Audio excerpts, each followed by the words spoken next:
Hey guys, welcome back to more Karen stories. In this video, a neighbor stole my Porsche 911, claiming that she is the rightful owner because she was driving it already. Here is what happened. Let's dive right into the video. The title story starts like this. You ever have someone try to gaslight you so poorly that you just cannot understand what's going through their mind? I live in an upscale neighborhood, big houses, large yards, multi-car garages, that sort of thing. I've worked my way up to this lifestyle as an entrepreneur. I don't flaunt my money around except for a few things, mostly within my home like a security system. The only time I truly splurged on a purchase was at the beginning of the year. So I had promised myself that if I was able to have a successful startup that was in business for 5 years, I was gonna get the car of my dreams. A Porsche 911 in black. Getting that car this year was amazing. It felt like a prize I'd earned for myself, and I wanted to make sure that I took good care of it. I did not drive it often, but when I did, I got looks from some of the neighbors, specifically the one that this particular story is about. I am calling her Karen. Karen lives a few houses down with her 10-year-old son, who I will call Kyle. They were already a part of the neighborhood when I moved in, and Karen's reputation had preceded her to some degree. And by the way, Ripe Stars, just a quick annotation here. Obviously, when the names in the story are like Karen and Kyle, the names are changed to protect the privacy of the people involved. Because clearly not every neighbor is named Karen and not every kid is named Kyle. Anyway, I remember getting a note on my front door about a week after I moved in, addressing that there were 2 trees on my property that had branches that extended out to the sidewalk, and I had to make sure that the sidewalk was clear of any debris from those trees. I thought it was my next door neighbor, but when I went to ask about the note, he told me it was most likely Karen and showed me the same note. She also did not sign her name on the note, so that was why I went to my neighbor first. I figured it was a one-off thing and continued my routine. But there was always something that Karen was upset about, whether it was about my property or someone else. I found out that everyone in the neighborhood had at least 3 notes from her about some insignificant thing on their lawn or about their house, and at that point I figured that the notes would just continue, but she would not escalate to anything else. Oh, how wrong I was. About 4 months ago, I was running late for a meeting and my garage door was acting up. I don't know if it was the chain or the mechanism, but it was not closing properly, and I literally had to get out of my car once I got out of the garage to try and close the door. While I was trying to shut it fully, I dropped my keyring that had the keys to my Porsche. Karen was outside at the time and had most likely seen me drop my keys. I waved to her as I drove past, trying to be a nice neighbor. Instead of leaving my keys on the driveway or placing them in my mailbox or anything neighborly, Karen grabbed them off of my driveway, made her way into my garage by lifting the broken door, and opened the other garage door to drive my Porsche out. The only reason I know what happened was after I checked my phone after my meeting. I had an alert from my security system that my garage door was open. I figured it was just my door acting up, but there was also a proximity alert, which meant that someone was on my property. I did not have my security cameras linked to my phone, but I figured that if someone had come onto my property, I would see them there. I left work early and came back home to find the garage door on the side that held the Porsche open and my car missing. I immediately went to the security footage and saw Karen pick up my keys and take my car. She did not even hide her face when she was near the camera, so there was not a doubt on her identity. My first thought was to call the police, but I really wanted to see if there was a way that we could solve this adult to adult. I walked to her house instead of driving, giving myself time to cool down and think of how to approach her. Karen did not even attempt to hide my car. It was parked in her driveway, clear as day for anyone to see if they were walking down the street. I wanted to just take it and leave, but my only keys were on the keyring she stole, so I would have to talk to her in order to get them back. I knocked on the door and Karen came out. When she saw me, she just smiled. There was no guilt in her eyes that I could see, nothing that would have made me think that she was fresh off literally robbing my garage. Karen: OOP, what can I help you with? Me: I would like my car back, please. Karen: what do you mean? Me: that car, cue me pointing at the Porsche, is mine. You stole it from my garage, I would like it back. Karen shaking her head: I think you're mistaken. The car in the driveway is mine. I've been driving it already, so it's clearly my property, you absolute moron. Me: look, I was trying to be nice about this, but give me my keys back and I won't call the police about you stealing my car from my garage. Karen, maybe you were the one who stole it from me first. Me, absolutely dumbfounded. I swear I think I stood there for a full minute waiting for her to start laughing at her joke or something. It was never your car. This is my car and I'll be getting it back. It was like I flipped a switch. She immediately started cursing me out, claiming that I was being classist because I could buy all sorts of expensive things and did not think that she could get such an expensive car. I tried to calm her down by reiterating that all I wanted was my car back.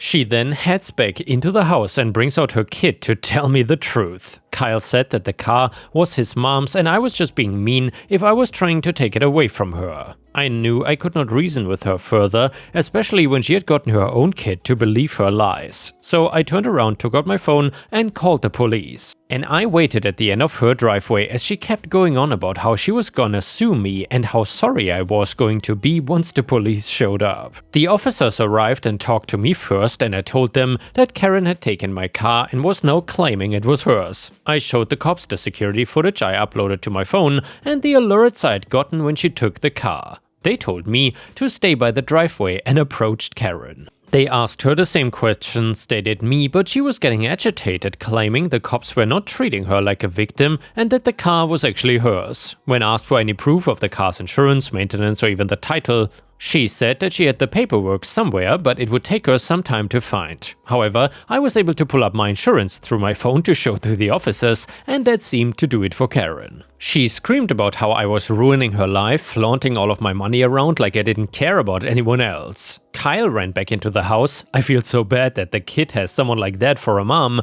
while she was screaming at me. She then reached into her pocket, took out my keys, throwing them at me. The cops arrested her on the spot for aggravated assault and, after checking with me, grand theft auto. Since there needed to be investigation, my car was impounded as evidence. I got a lawyer and sent them everything I had, making sure that the police report from the two officers made it to them too. As is the American legal system, it took time for the investigation to finish, but I was able to get my car out of impound once the cops were finished. They were careful with my car, which I was grateful for. The investigation showed that Karen did in fact steal my car, of course. We went to trial and I wanted this whole thing to just end so I never had to talk to Karen again. The case did not take too long, since Karen kept disrupting her own lawyers to try and plead her case because she was speaking out of turn and not cooperating with the judge. He added onto her sentence after the jury found her guilty. So in the end she was hit with some time behind bars. It was her first offense, so she was really lucky that was all she got. Kyle was actually sent to live with relatives during her sentencing, which I felt horrible about. Her kid is young and it's a shame that this is how he has to learn about the court system. I just hope that this experience does not affect him too much, or at least he's going with someone that can get whatever the heck Karen put in his head out of it. After everything was settled, I put the money I won from the case into upping my security system.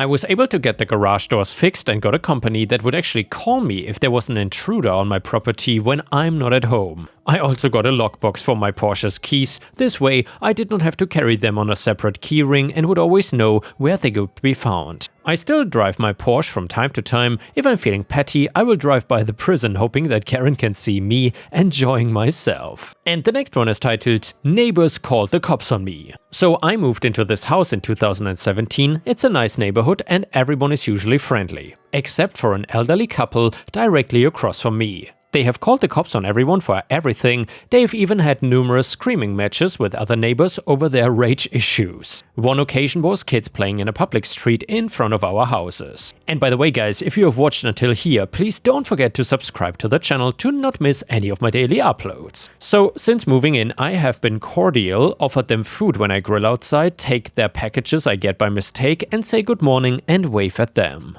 They can barely walk and one of them is going blind. Since moving in, I noticed they get their yard treated, and if I mow and note the treatment sign withering away in their yard, I get it and throw it away for them. I've been doing this since 2017. Today I mow, chunk their tethered sign and go back in to enjoy my day. 45 minutes later, a deputy is knocking on my door asking what my issue is with my neighbor, explains that I threw out their sign and they called him. He, upon finding out what the sign is, gives me the You're kidding. Look, he puts it back in their yard and they sat out there commenting BS on their porch while the cop was there. After they left, they hurried inside. So I took a picture of the sign, sent it to the HOA as a violation, as it has been out there for 2 weeks per the date on it. I hope they like the fine that they get. The next one is titled, Neighbor kept parking in my spot, so I gave her a taste of her own medicine. Alright, so this might not be the pettiest thing out there, but it felt amazing at the time. So my apartment complex has assigned parking spots and each unit has one spot that's, yours. For weeks my neighbor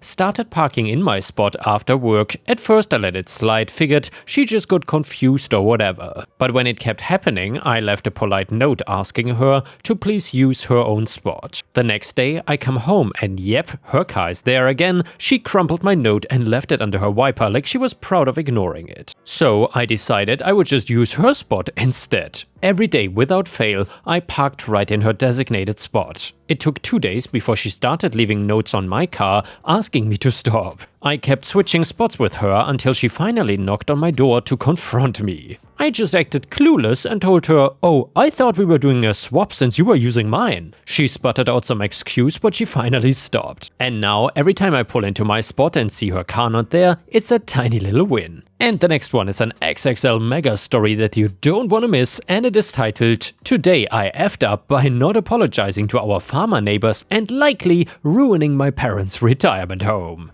I tried to get advice on this and stick to my principles by not offering an apology when not in the wrong, but I think it's become clear that I effed up and I could have prevented this with a better attitude. So on to the story. I, 18 female, live with my parents and we moved last year away from a big city to a cheaper, more rural community in the Midwest. Since my dad's retired now and money goes further here to finish up my last year of high school. We have by far the smallest lot out here, but most of our neighbors are farmers with quite a bit of land. I don't feel like I fit in well with the neighbors and have had some arguments with some of them and their kids. They are up early making noise every morning with farm machinery, yelled at me for listening to rap music loud in the car late at night. It was only 9 or so with a friend from high school. Most recently, they let one of their cows get into our yard when it was grazing while I was out in the backyard and I gave them a dirty look and stood there while they tried to get it back. Recently, I guess he talked to my dad and gave him some sort of redneck, "we don't take kindly" speech about my behavior, and that was not how things operated around these parts and for me to apologize. So, my dad asked me to, but I refused because I think they are in the wrong towards me. I saw him back out one day and he asked me if I had anything to say about my attitude and I said, "I have not done anything wrong to you. I just think you should respect other people's property boundaries." So he said, "Alright, have it your way," and walked off. Well, Dad and I left town for spring break, but when we came back we noticed construction was heavily underway. Almost complete on a large shed structure right up against the property line, maybe 20 feet from our house. My mom asked a woman who lives a bit further down if they knew what it was about and they said, "Oh yeah, guess the word is that they've had some trouble with your daughter and they've made the decision to put in a pig barn."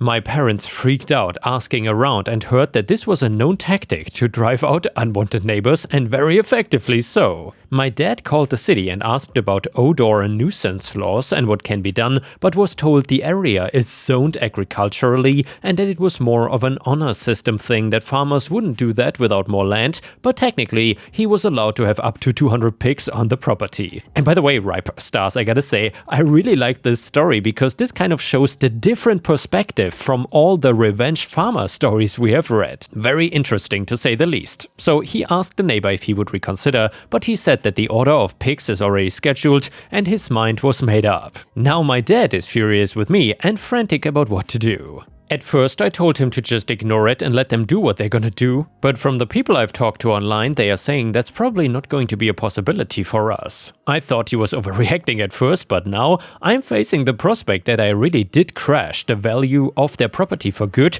and that we are all about to be very miserable. They finished construction on the barn, so I guess the moment of truth is coming. Update to the story, I was starting to hope maybe he would not follow through on the threat, but the pigs arrived a couple days before the Easter weekend. Not 200 as we feared, I think that's just the legal limit, not how many he ever said he would get, but certainly more than a few. I'd say around the 75 to 100 range. Reddit was right, they stink. It's like rotten food and sour milk smell in addition to the sewage and manure smell, and I think they built the barn to vent the smell towards our house. At first I thought it would be manageable, but now it feels like it's just everywhere. I started playing white noise from my computer to drown out all the noise they make, but I have not found anything that works on the smell. My parents are complaining about it a lot and trying not to talk about it in front of me, but I can tell it's really bothering them. It is especially bad in my bedroom, the room closest to the barn. I can see it right out the window. I don't know how the smell gets through the window or if it's imperfect insulation, but I feel like my stuff and clothes is developing the smell now. It's just gross. I'm glad my parents are not throwing it in my face, but I wonder how much longer this is sustainable if it keeps getting worse at this rate. It seems like it gets worse every day. My dad forgot and opened the window in the kitchen before dinner for Easter, and we got immediately blasted with this vile pig stench smell and closed them immediately, but the smell seems to hang around in the house. And yeah, Ripe Stars, I guess that's what you get for messing with a farmer. However,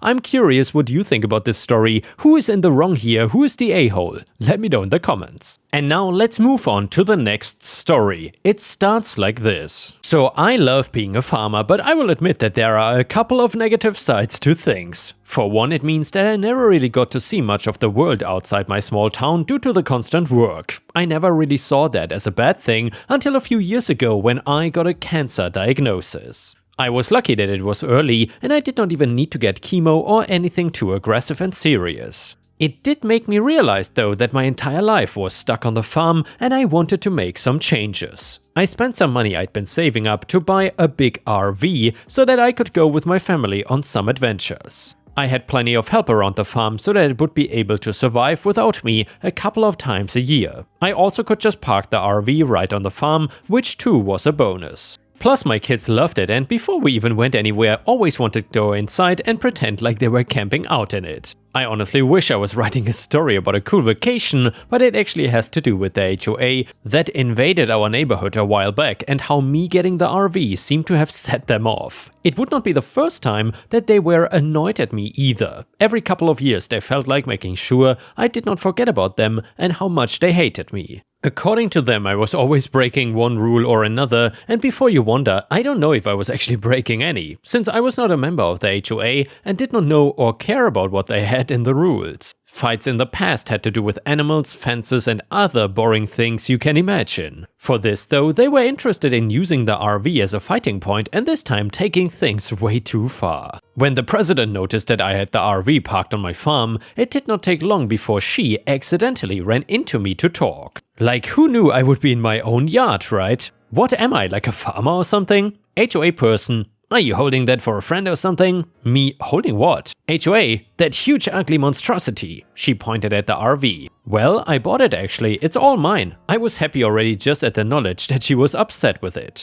Amazing purchase before I even put a mile on it. HOA, oh no, we have strict and firm rules against having campers and the like on properties. It gives a bad image to the neighborhood and people will think we are low-class rednecks or something. Me, how many times do we need to have the same song and dance? You know damn well I'm not part of the HOA and I don't need to follow your rules. HOA person, but it affects all the people around you that are members and pay good money to have the neighborhood be nice. Me, and yet the only comments I got aside from you were positive. You can bark until you're blue in the face, but at the end of the day, the RV is not going anywhere and I'm not wasting my time listening to you. I have work to do. Some of us do it for a living. I just had to get that extra jab because she brags about the HOA being her job and not needing to really work like it's a good thing. I'm not saying I want everybody to work until they collapse, but I do believe hard work is good for people. That's the first time I truly spoke my mind to her as I had my new idea of life and arguing was not part of that. She could see that I was not gonna play her games, so she chose to change things up.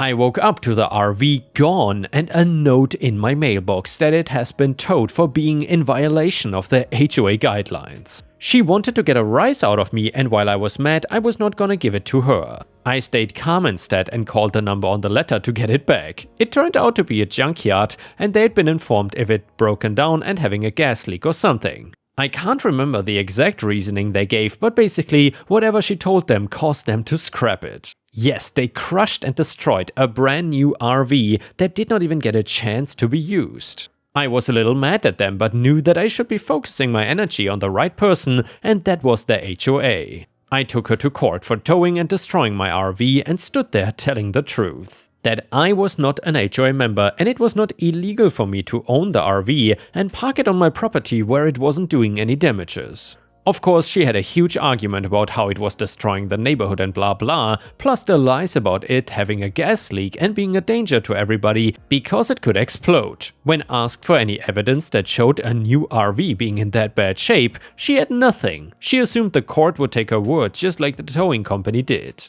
That is not how the system works, and the judge found in favor of me. She would need to give me the money I spent in order to get a new RV. That was not the end though, because she did technically steal something of a large value. Theft is a crime, and while nobody's going to jail for stealing gum from a store, an RV is expensive and different. With a not so hard judge, she might have gotten the charge reduced enough to get off with a warning or community service. This guy was not soft at all though, and actually gave her jail time for misusing her power as HOA president and for stealing my RV. It was nice to see the justice system doing some harsh punishments to the HOA. When she gets out, I'll be happy to flaunt my new RV right in her face with the money we were able to get, an even bigger one than before. Also, she won't be able to do a damn thing about it next time because she will have a criminal record and no power over anything. The HOA was swearing up and down that she worked alone and they did not know a thing about the RV and what she did. Since there was no proof that she worked through the HOA, they did get to continue operating, but they had to be careful. Another incident involving a president could just cause the entire thing to get forcefully disbanded. A week after all of that, we finally went on vacation in the RV and got to see the world outside of the farm for the first time, but I can promise not the last. And before we end the video, we will read one last story that is absolutely amazing from r/petty revenge. It is titled Nosy Karen Finds Out the Hard Way Why We Were Wearing Masks. So my friend and I were working on a project truck for another friend who is disabled, and it is covered with at least 30 to 40 years of dirt and rush under it. We washed off most of the dirt from the body and underside, and we were in the process of media blasting it, so we are both wearing respirator masks. We were taking a short break in front of his house, messing on our phones, when a lady walked up and asked why we were wearing masks very aggressively. I told her we were cleaning a car and to move on, but she was being persistent about exactly what we were doing, so my friend told me to just show her while we fired up the Cheetah compressed air cannon for seating tires, so I put my goggles on and proceeded to walk around to the side yard, and he fired the Cheetah at the ground in our direction, which kicked up a big cloud of dust combined of rust, brake dust and undercoating right at us. She was not too happy about it, but she got the message since she left the area. His neighbor thought that we blew up the house but laughed when she heard the story and told us about who she was. She is some kind of property investor who buys houses, cleans them up and then rents them out. And yeah guys, thank you very much for watching and I will see you again tomorrow.